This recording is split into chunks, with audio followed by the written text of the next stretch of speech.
We're continuing on the subject of Chinuch, and last time we were speaking about how parents have to lead by example, and obviously the area more than any other that we want to instill in our children, and we want to tzlacha with our children, is Avas Torah, that should come Talmid Chachamim, that they should learn Torah, that they should have good midos, that they should have their cheretz, and everything in Avodas Hashem. That's what we're looking to do for our kids. So, like everything else, this is going to boil down to a great extent, it's going to boil down to what they pick up in the home, what they see in the home. And for example, a child comes home from Cheder, and he says to his mother, Mommy, true story, he says to his mother, Mommy, we finished the Masechta Mishnayos today in Cheder. And a 10-year-old kid, they finished the Masechta, it wasn't a whole Seder Mishnayos. The mother immediately said, really? That's unbelievable. And she immediately set the table. She put out candy, cake, some goodies, some drinks. She went into her room. She put on her sheitel, changed into her Shabbos clothes. She came out, she said, as soon as Tati comes home, we're going to make a Suda. We're going to have a celebration. So a child who hears that from his parents, he feels, he absorbs from his mother that there's an Avas Torah. If he's got the Avas Torah, so then if she's got the Avas Torah, that will be transmitted to her child. Same thing with a child who was asked once to draw pictures of everybody in his family. Family pictures, from the kid's perspective. So he draws a picture of his brother who's running, and he draws a picture of his sister who's running away from his brother, and he draws a picture of his mother with an apron on, and he draws a picture of his father, and his father's sitting at a table, and there's a Gemara in front of his father's sitting and learning, and the windows, he draws a picture of the windows, it's dark outside, and there are stars there, and in the back, on the wall, there's a clock, and the clock is facing midnight. So this is a child who, why he was up at midnight is a good question, I don't know. But as a child who, when he's up at midnight, what he sees is his father learning Torah. A child like that absorbs the chashivas of Talmud Torah. So what we're trying to do is we're trying to run our homes in a way that there's both a positive influence on the children, and the Yiddishkeit in the home is a pleasant experience for the children. The father who learns with his sons, so there's a mitzvah of Talmud Torah, a father has to learn with his children, he has to educate his children in Talmud Torah. The Gemara says one who does not raise his children in Talmud Torah, it's one of the categories of definitions of an Am Haaretz, one who does not megal one of the Talmud Torah. On the other hand, how to do it, sometimes the father is not the best person to learn with his sons, because sometimes the father's a little too nervous and he's too concerned about the grade on the test, and he's upset that his kid might not know the Gemara as well. It doesn't matter how he does it. He can pay somebody else to do it, but there is a mitzvah of Talmud Torah. Obviously, the father's capable.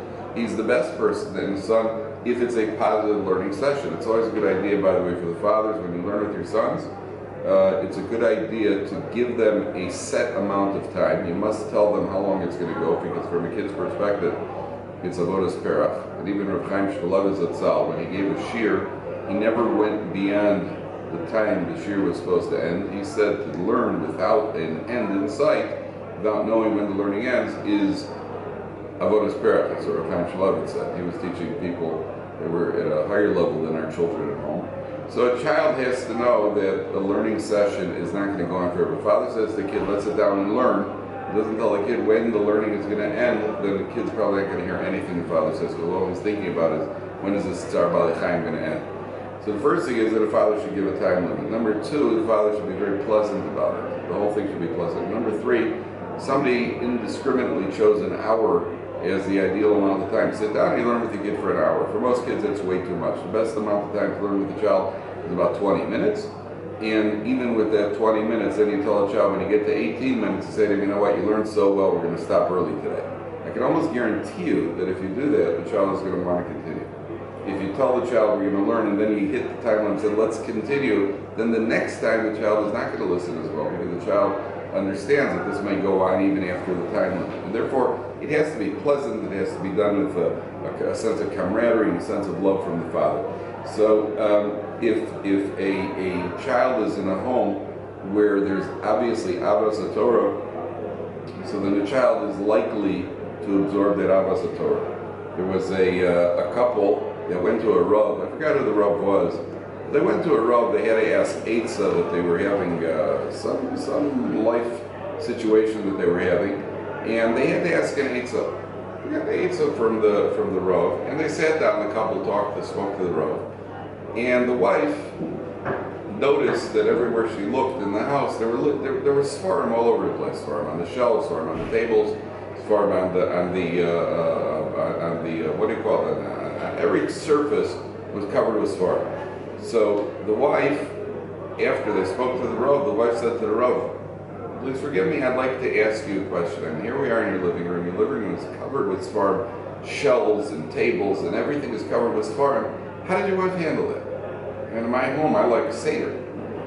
So the Rav smiles and he says, "Well, maybe ask my Rebbitzin." And he calls the Rebbitzin in. And the Rebbitzin comes with a big smile, and the wife says to her, "How do you handle this? Sfarim, everywhere you look, there's Sfarim." So the wife said to him, "Look," the wife said to her, "This is a living room, and a living room is meant for living. And on the Torah it says, Ki hem chayenu v'orachamenu, the Torah is for life. The Torah is our life. So a living room, what better place could there be for Sfarim?" Obviously, a husband should be considerate and not leave his Sfarim lying around, and so on and so forth. But if the atmosphere in the home is one where Sfarim is our life, so if a child comes home and says to his mother, "Mommy, we're making a scene," and mom says, "Well, that's great, just get your Mishnayos off the table." So the child has heard from the mother that the priority in life is not his Mishnayos, the priority in life is that her table should be clear. So he understands, he absorbs, the child senses that, okay, it's nice, but it's not the most important thing in the world.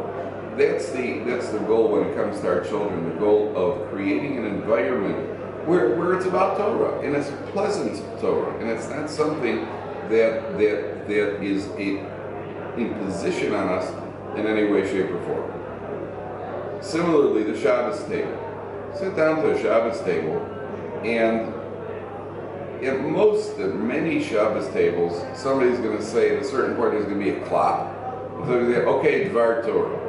So there are two messages that are being communicated here, which are not great messages. First of all, often the father gives a Dvar Torah, and women see that as a signal to get up and escape to the kitchen and find something to do in the kitchen. Anything is better than sitting and listening to his long drawn-out Dvar Torah.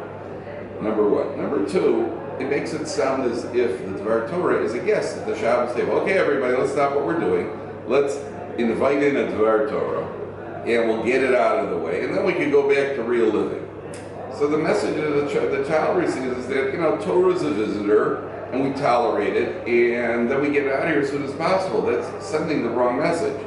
A Dvar Torah at the Shabbos table doesn't have to be introduced to Dvar Torah. If you talk politics at the table, nobody says, okay, Dvar politics at the table. If you talk sports, nobody says, 1 second, Dvar sports at the table. Whatever you talk at the table, certainly Lashon Hara, nobody says Dvar Lashon Hara at the table. Whatever you do talk about, nobody introduces it. So if Torah is being introduced, that means Torah is an anomaly. Torah is a stranger that's being invited in. The way it should be done is that Torah should be interspersed in ordinary conversation. The Dibarta Bum, the person is supposed to speak Torah. It doesn't mean we have to speak Aramaic. It doesn't mean we have to speak only Torah every minute of the day. You're allowed to say good morning to people. But to bring Torah in as part of ordinary living. So he's talking at the table about whatever subject. There was a volcano somewhere in the world. Talk about what Chazal say about volcanoes. Talk about what there was if somebody won a lot of money. Talk about where a person wins a lot of money. What the bracha of money is. Money could be work against you from a Torah perspective. Bring in the Torah as something that's a regular member of the home. A person may want to say something on the parsha. You say, okay, Dvar Torah. All you have to do is say, hey guys, you're not going to believe this. I saw an unbelievable Orach Chaim. And just start talking like you would say if you saw an unbelievable incident that happened in Shul. Hey guys, unbelievable what happened in Shul today. Same thing. That's the way a child feels that Torah is a regular part in a mainstay of the home. That's what we want to communicate to the children. Obviously, the other thing, the other areas we would like to communicate good midos to our children. We want to communicate with children who have derech eretz. So where do you think that's going to come from? If a child sees, I remember the first time I saw my oldest son when he was 3 years old. I walked past the kitchen late at night, and I happened to glance into the kitchen. A 3-year-old, he had gotten himself out of bed. He walked into the kitchen. The refrigerator door was open, and I saw him, and he had a big bottle of drink in his hand, a big bottle of pop. And he was sitting there drinking from the bottle with the refrigerator door open. This gefährlich. And I just remember thinking to myself, where did he get the idea to do that? I realized where he got the idea.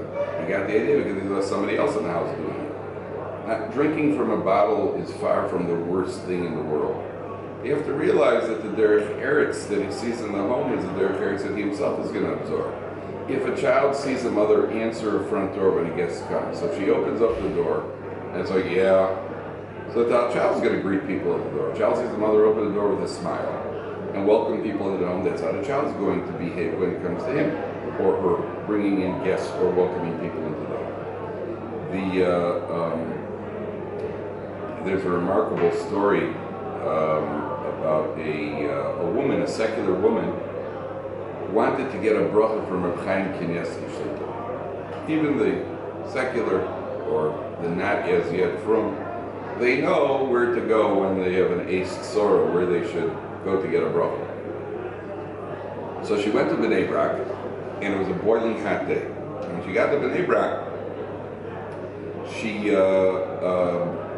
she asked somebody how to get to Reb Chaim Kanievsky's home. So she saw a little boy, 10-year-old boy.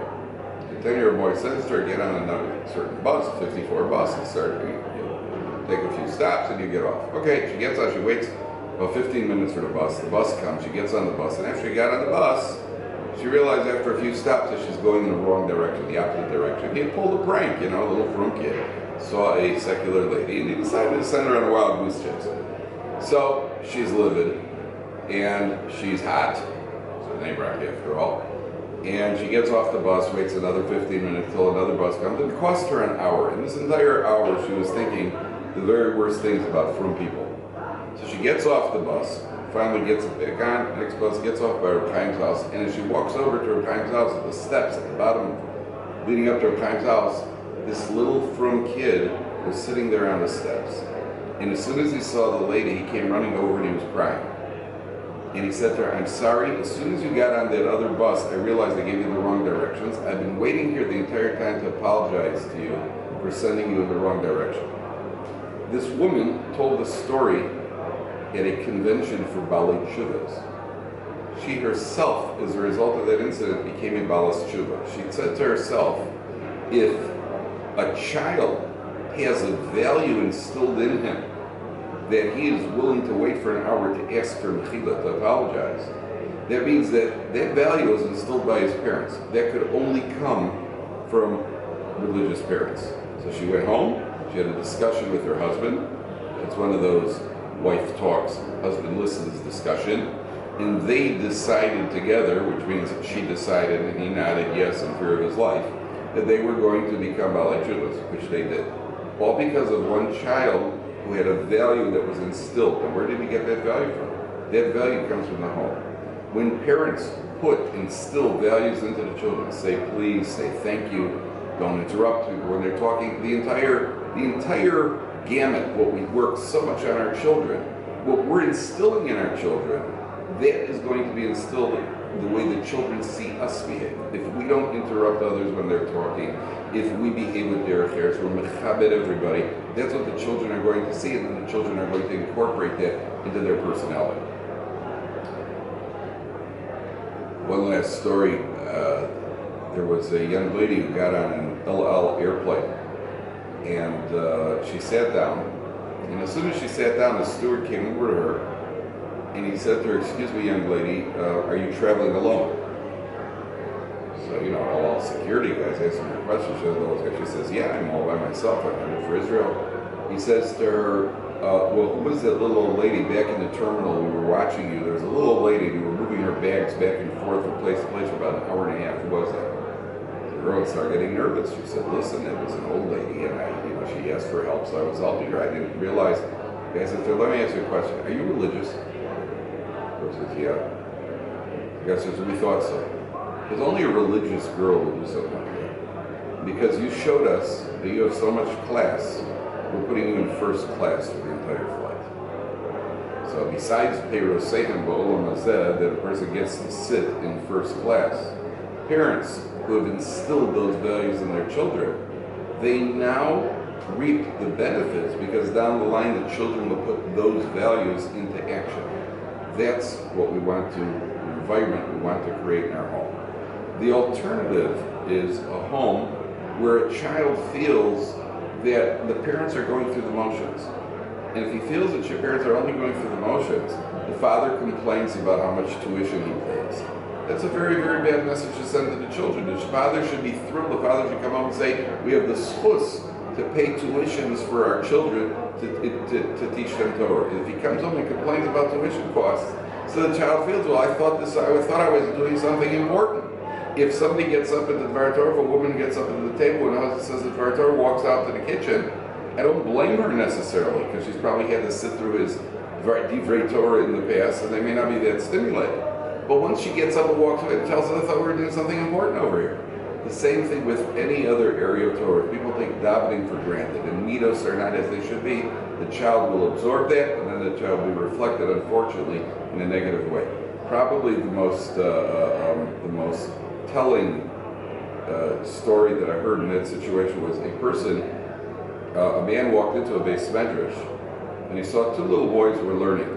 And they, two 5-year-old boys, and each one of them had an oversized sefer, which they clearly didn't understand, but they were, let's play learning. So they opened up the sefer, the man watched them, they had their svarim open, and one of them picked up his thumbs, and he said, Osir, Osir, Osir, and the man understood his perception of Yiddishkeit is Osir, everything's Osir. So, and the child is raised with that perception, the parents are walking on thin ice. Because if that's what anybody's hearing at 5 years old, Osir, Osir, everything's Osir, not everything is Osir. There's halacha, we have to obey Allah. But that means he's being raised in an environment which will not instill Avas Yiddishkeit in him or Avas Torah. Therefore, a person has to be careful in the home to create the proper environment. Finally, the Meshech Chochmah, Meir Simcha, was once learning with his chavrusa. And they got stuck on a certain piece of Gemara. It was a very difficult piece of Gemara. They couldn't figure it out, so the two of them decided to go off to the side and daven for Siyata D'Shmaya. So they went off to the side, each one of them davened for 10 minutes, and they sat down, they resumed their seats. And immediately the Meshech Chochmah, Meir Simcha, figured out the piece of Gemara. So the person said to him, why did you figure it out? I didn't figure it out.